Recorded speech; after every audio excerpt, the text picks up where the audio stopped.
Bueno, continuando con nuestro libro de El Enigma de Spinoza, de Irving de Yalom. Ya vamos en la parte final. Vamos en la parte final.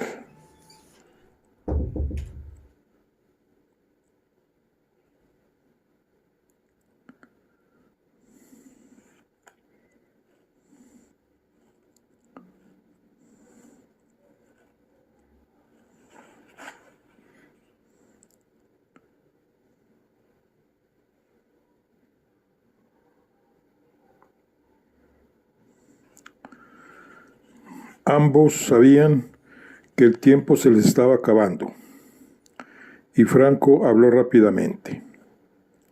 Espero crear un tipo diferente de judaísmo sobre la base de nuestro amor de uno por el otro y de nuestra tradición compartida.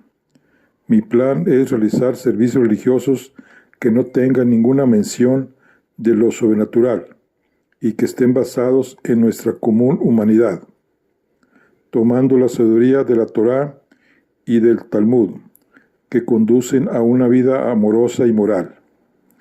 Y sí, seguiremos la ley judía, pero al servicio de la conexión y la vida moral, no porque sea decretada por la divinidad. Y todo esto estará atravesado por el espíritu de mi amigo Baruch Spinoza. Cuando hago planes para el futuro, a veces te imagino como un padre. Mi sueño es construir una sinagoga a la que tú podrías enviar a tu propio hijo. Bento se secó una lágrima que comenzaba a correr por su mejilla.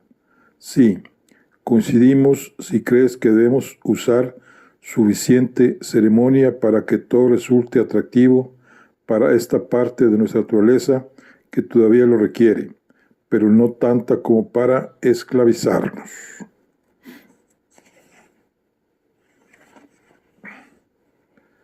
Esa es efectivamente mi posición, y no resulta irónico que, aunque tú tratas de cambiar el judaísmo desde fuera y yo desde dentro, ambos nos encontramos con la Cherem, en tu caso ya dictada y la mía sin duda que a punto de llegar. Coincido con la segunda parte de lo que dices, la ironía de nuestro encuentro con los Cherems, con la Cherem, pero para que no me malinterpretes, permíteme decirte una vez más que no es mi propósito cambiar el judaísmo. Es mi esperanza que una dedicación vital a la razón debería erradicar todas las religiones, incluyendo el judaísmo. Bento, mira el reloj. Ya es la hora. Franco, casi las 2 en punto, y la Tresbuik estará aquí en un momento. Mientras caminaban hasta el embarcadero de la Trebachutz, Franco dijo: tengo una última cosa para decirte. Se refiere a ese libro que estás pensando en escribir sobre tu crítica de la Biblia. Sí, te quiero por escribirlo, pero por favor, amigo mío, sé cauteloso. No pongas tu nombre en ese libro. Creo en lo que dices, pero no será escuchado de una manera razonable. No ahora, no mientras vivamos. Franco subió a la embarcación. El barquero soltó las amarras, los caballos tiraron de sus sogas y la Treschutz se apartó de la dársena. Bento se quedó mirando la barcaza un largo rato. Cuanto más pequeña se hacía en su camino hacia el horizonte, más grande era el peso de su cherem. Finalmente, cuando ya no quedaba rastro alguno de Franco, Bento se alejó lentamente de la dársena, de vuelta a los brazos de la soledad. Bueno, pues ahora vamos a ver lo que es el epílogo. Dice, en 1670, Bento, a los 38 años, terminó su tratado teológico político Su editor, muy acertadamente, predijo que sería considerado incendiario. Por lo tanto, fue publicado anónimamente, bajo la aprobación oficial de editoriales ficticias en ciudades ficticias. Su venta fue rápidamente prohibida tanto por las autoridades civiles como por las religiosas. No obstante, circularon numerosos ejemplares clandestinos. Algunos meses después, Spinoza se trasladó de Bourbourg a La Haya, donde vivió el resto de su vida, primero alquilando una modesta habitación del ático de la casa de la viuda Van der Werf, y luego, algunos meses después, en un lugar para vivir menos costoso, una sola habitación grande en la casa de Hendrix van der Spix, un maestro pintor de interiores de casas. Una vida de tranquilidad. Eso era lo que Spinoza quería y eso fue lo que encontró en La Haya. Ahí pasó sus días leyendo las grandes obras en su biblioteca, trabajando en la ética y puliendo lentes. Por las tardes fumaba su pipa y charlaba amablemente con Van der Spix, su esposa y sus 7 hijos, salvo en los momentos en que estaba demasiado absorto escribiendo como para abandonar su habitación. A menudo, durante varios días, los domingos, a veces acompañaba a la familia a escuchar el sermón en la cercana Nieuwkerk, con una tos que nunca mejoró y que muchas veces producía esputos manchados de sangre, se fue haciendo perceptiblemente más débil año tras año. Quizás la inhalación del polvo de vidrio producido por su trabajo con lentes había comprometido sus pulmones, pero muy probablemente tenía tuberculosis, al igual que su madre y otros miembros de la familia. El 20 de febrero de 1677 se sintió tan débil que mandó llamar a un médico, quien le dio instrucciones a la señora Van der Spix para que cocinara una gallina vieja y alimentara a Spinoza con ese caldo rico en grasa. Ella siguió las instrucciones y el filósofo pareció estar mejor a la mañana siguiente. Por la tarde, la familia asistió a la iglesia, pero cuando regresaron, 2 horas después, Benito Spinoza, a la edad de 44 años, había muerto. Spinoza vivió de acuerdo a su filosofía, alcanzó el amor dei intellectualis, se liberó de la esclavitud de las pasiones perturbadoras y enfrentó el final de su vida con serenidad. Sin embargo, esta vida y esta muerte tranquilas dejaron en su estela una gran turbulencia que llegó incluso hasta nuestros días, mientras muchos se adelantan a reverenciarlo y aclamarlo, mientras otros lo expulsan y lo critican con severidad. Aunque no dejó testamento, se ocupó de dar instrucciones a su arrendador para que, en caso de su muerte, enviara su mesa escritorio y todo su contenido de inmediato a su editor, Rieuwers, en Ámsterdam. Van der Spix cumplió con los deseos de Spinoza, aseguró fuertemente el escritorio y lo envió a Ámsterdam en la Treschwitz. Llegó sano y salvo. En sus cajones con llave iba la ética y otros valiosos manuscritos inéditos, así como su correspondencia. Los amigos de Bento se pusieron de inmediato a editar los manuscritos y las cartas. De acuerdo con las instrucciones de Spinoza, retiraron toda referencia personal de las cartas, dejando solamente el contenido filosófico. Unos meses después de su muerte, las obras póstumas de Spinoza, que contenían la Ética, el Tractatus Politico sin terminar y De Intellectus Emanationi, una selección de la correspondencia de Spinoza junto con un compendio de gramática hebrea y el tratado sobre el arco iris fueron publicados en holandés y en latín, otra vez sin el nombre del autor, un editor ficticio y una falsa ciudad de publicación. Como era de esperar, el Estado holandés rápidamente proscribió el libro con un edicto oficial, acusándolo de blasfemias profanas y sentimientos ateos. Como se corrió la voz sobre la muerte de Spinoza, su hermana Rebeca, que lo había rechazado durante 21 años, reapareció y se presentó con su hijo Daniel como únicos herederos legales de Bento. Sin embargo, cuando Van der Spiegs le entregó la rendición de cuentas de las pertenencias y las deudas de Spinoza, lo reconsideró. Las deudas de Bento por alquileres atrasados, los gastos del entierro, las deudas con el barbero y el boticario eran probablemente más grandes que el valor de sus posesiones. 8 meses después tuvo lugar la subasta de sus cosas, principalmente su biblioteca y el equipo para pulir lentes, y efectivamente las ganancias no cubrieron todo lo que debía. En lugar de heredar deudas, Rebeca renunció a todo reclamo legal sobre la herencia y desapareció a través del mapa. Las pequeñas obligaciones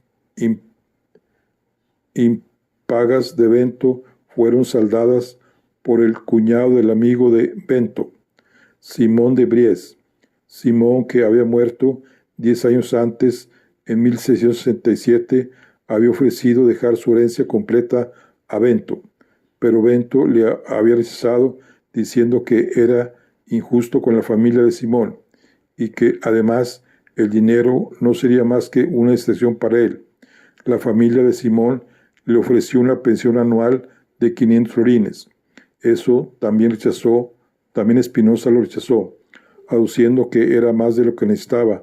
Finalmente aceptó una anualidad pequeña de 300 florines. La subasta de lo que fue propiedad de Spinoza fue organizada por W. Van Hove.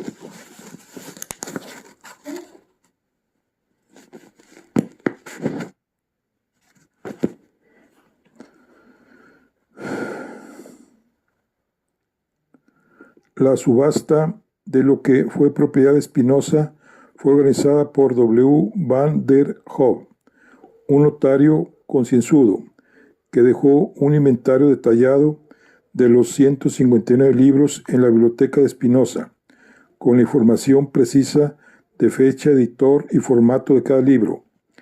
En 1900, George Rosenthal, un hombre de negocios holandés, usó la lista del notario para tratar de volver a armar la colección de libros del filósofo para la casa de Spinoza, en Rendsburg. Se puso gran cuidado para comprar las mismas ediciones, con las mismas fechas y ciudades, pero por supuesto estos no eran los mismos libros que Spinoza tuvo en sus manos. En el capítulo 32, imagino una escena en la que Alfred Rosenberg ignora este hecho. Al final, George Rosenthal pudo reunir 110 de los 151 libros de la colección original de Spinoza. También donó otros 35 libros de antes del siglo XVII, así como obras sobre la vida y la filosofía de Spinoza. Spinoza fue enterrado bajo las losas dentro de la Nieuwe Kerk, haciendo suponer a muchos que había pasado por una tardía conversión al cristianismo. Sin embargo, teniendo en cuenta la opinión de Spinoza de que la noción de que Dios asumió la naturaleza de nombre para sí parece tan contradictoria en sí misma como sería afirmar que el círculo ha asumido la naturaleza del cuadrado. Una conversión parece muy poco probable. En la Holanda liberal del siglo XVII, el entierro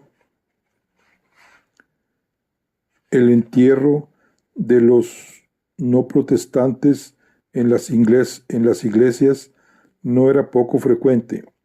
Incluso los católicos, que eran muchos más despreciados que los judíos en la protestante Holanda, eran ocasionalmente enterrados en la iglesia.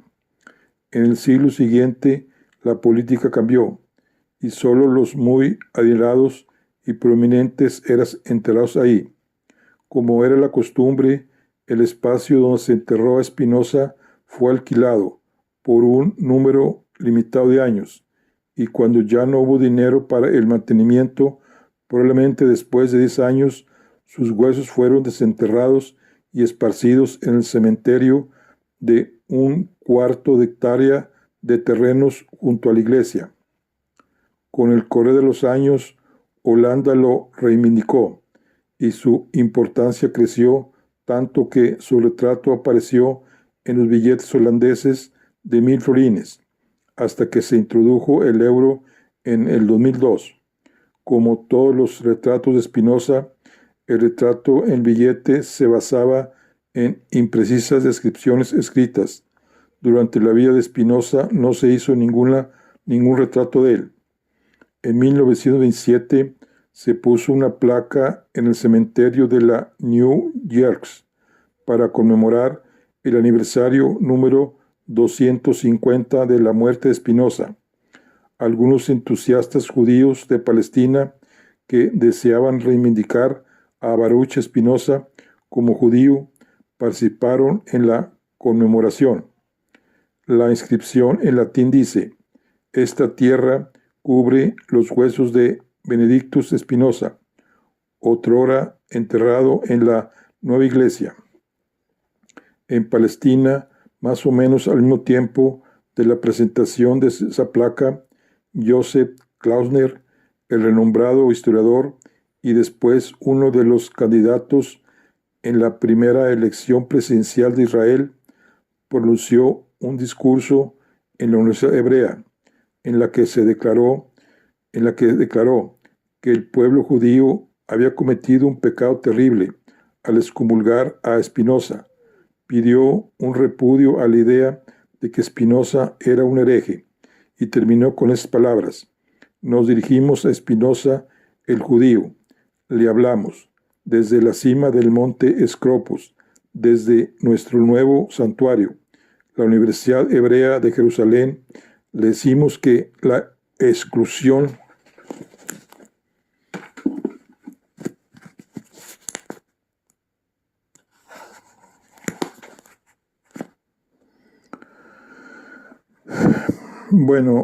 dice, en Palestina, más o menos al mismo tiempo de la presentación de esa placa, Joseph Klausner, el renombrado historiador y después uno de los candidatos en la primera elección presidencial de Israel, pronunció un discurso en la Universidad Hebrea en el que declaró que el pueblo judío había cometido un pecado terrible al excomulgar a Spinoza. Pidió un repudio a la idea de que Spinoza era un hereje y terminó con esas palabras: "Nos dirigimos a Spinoza, el judío. Le hablamos desde la cima del monte Escopus, desde nuestro nuevo santuario, la Universidad Hebrea de Jerusalén. Le decimos que la exclusión ha sido eliminada. La maldad que el judaísmo le hizo es en este acto levantada, y cualquiera sea su pecado contra él, será perdonado. Tú eres nuestro hermano eres tú, nuestro hermano eres tú". En 1956, el aniversario número 300 de la excomunión de Spinoza, Ger H.F.K. Douglas, uno de los admiradores holandeses de Spinoza, concibió la idea de agregar una nueva placa conmemorativa junto a la placa de 1927, como sabía que Ben Gurión, el primer ministro de Israel, admiraba mucho a Spinoza.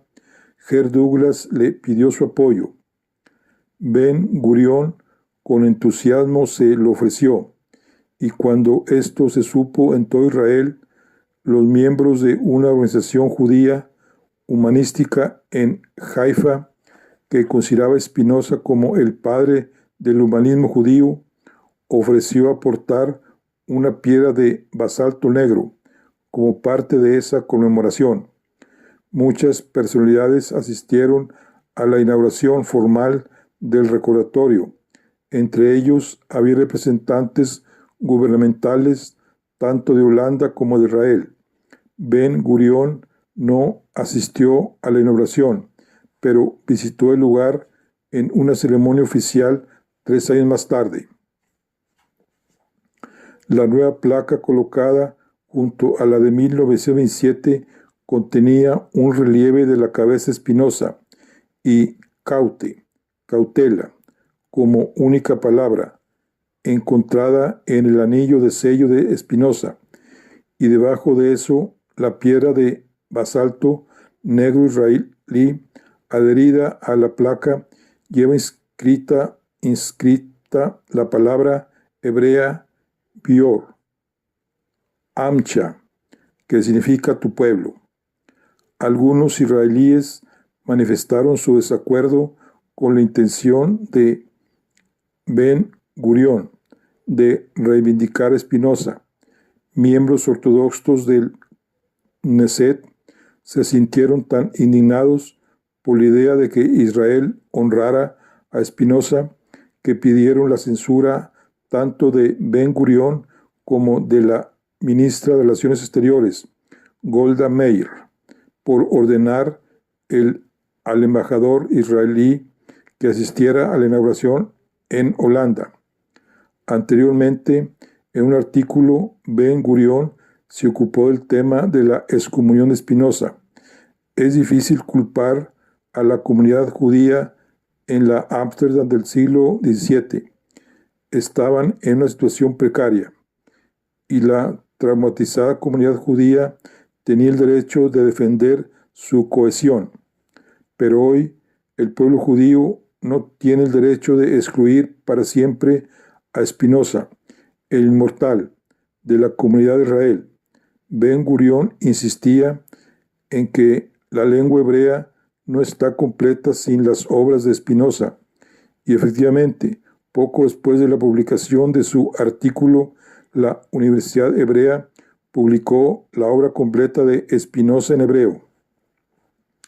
Algunos judíos deseaban que Ben Gurión pidiera al rabinato de Ámsterdam que revirtiera la excomunión, pero se negó y escribió: no traté de hacer que se anulara la excomunión, ya que di por supuesto que la excomunión era nula y había quedado sin efecto. Hay una calle en Tel Aviv que lleva el nombre de Spinoza, y no hay una sola persona razonable en este país que piense que la excomunión todavía sigue vigente. La biblioteca de Spinoza en Regensburg fue confiscada por la ERR de Rosenberg en 1942. El Observationles Schimmer, la cabeza operativa de la ERR en Holanda, describió el embargo en su informe de 1942, informe que luego se convertiría en un documento oficial de Nuremberg. Las bibliotecas de la Sociedad Spinoziana de La Haya y de la Casa Spinoza de Regensburg fueron también embaladas, protegidas en 18 cajas. Ellos también contienen obras tempranas sumamente valiosas y de gran importancia para la investigación del enigma de Spinoza. No sin razón, el director de la Sociedad Spinoziana trató de impedir nuestro acceso a la biblioteca con falsos pretextos que dejamos al descubierto. La biblioteca robada de Rindsburg fue alojada en Frankfurt, junto con el depósito de saqueos más grande de la historia mundial. Bajo la conducción de Rosenberg, la ERR robó más de 3 millones de libros de 1.000 bibliotecas. Cuando Frankfurt fue fuertemente bombardeada por los aliados en 1944, los nazis trasladaron apresuradamente sus saqueos a sitios subterráneos de almacenamiento.